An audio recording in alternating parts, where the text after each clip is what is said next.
We are the Paul and Paulette Reveres. Sharon, Allentown, Pennsylvania, the great WAEB. Go. Hi, Mark. Thank you for taking my call.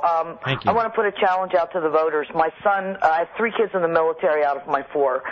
My son, I have to hug him in 2 weeks. He'll be leaving for his first deployment to Afghanistan. He's a Marine.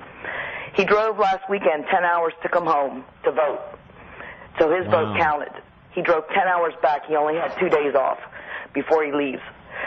I asked him before he left, I said, you know what, he's a conservative and he knows what's going on in this country, and I said to him, how is it that I'm going to hug you and let you go to do this under these circumstances? And he said, Mom, I took an oath to serve my country, and I'm going so that you have the right, because I'm very involved in Washington, D.C. with the tea parties and stuff, and he said, I'm going for your right to stand up and for liberty.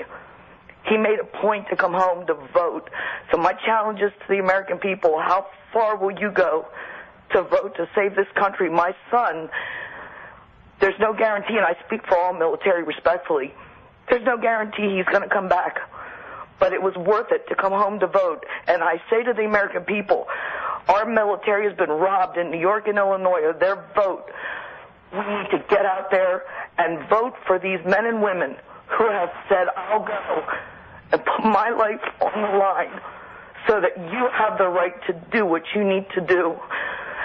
In my son's little finger, he has dignity and honor that this whole government doesn't have in their entire body of this country. And I can tell you this, Mark, when he steps off of that plane in Afghanistan, he will be serving this country on a silver platter, unlike the garbage can lid that this government serves our country to the world.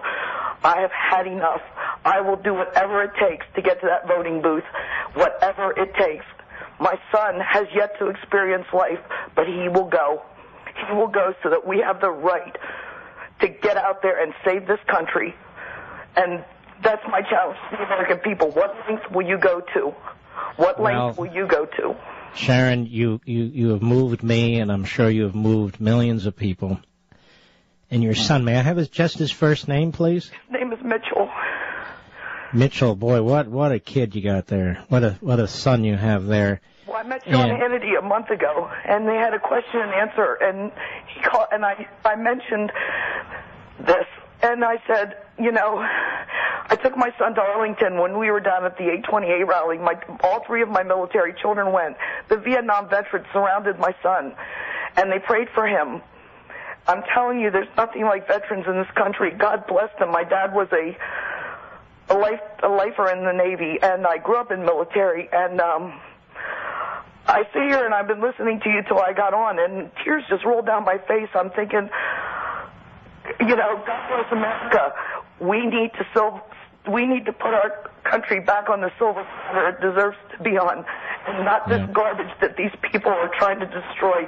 We've worked too many people. I took my son to Arlington, and a 5-year-old, he was in uniform. My son was in uniform because he wanted to be respectful to that. He's never been there. A 5-year-old child walked up to him and held out his hand and said, thank you for serving.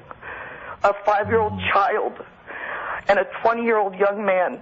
What's America's excuse? We have no excuse not to vote. None.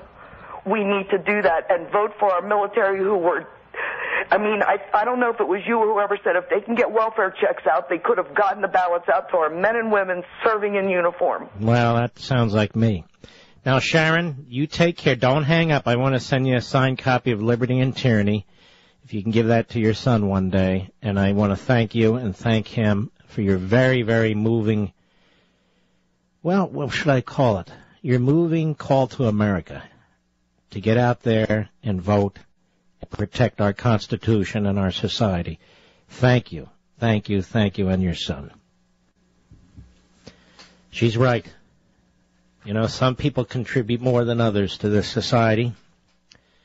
At a minimum, we can vote. We can make sure that our families vote, and our friends and our neighbors and our coworkers. This is crucial, ladies and gentlemen. I have a lot of people who listen to this program who are taxi drivers and truck drivers, people in the military. This program's heard in cars during rush hour. It's heard in small businesses and large businesses all across America. People who follow this program, they're blue collar, they're white collar, no collar, all races. Sharon's making a plea. A plea.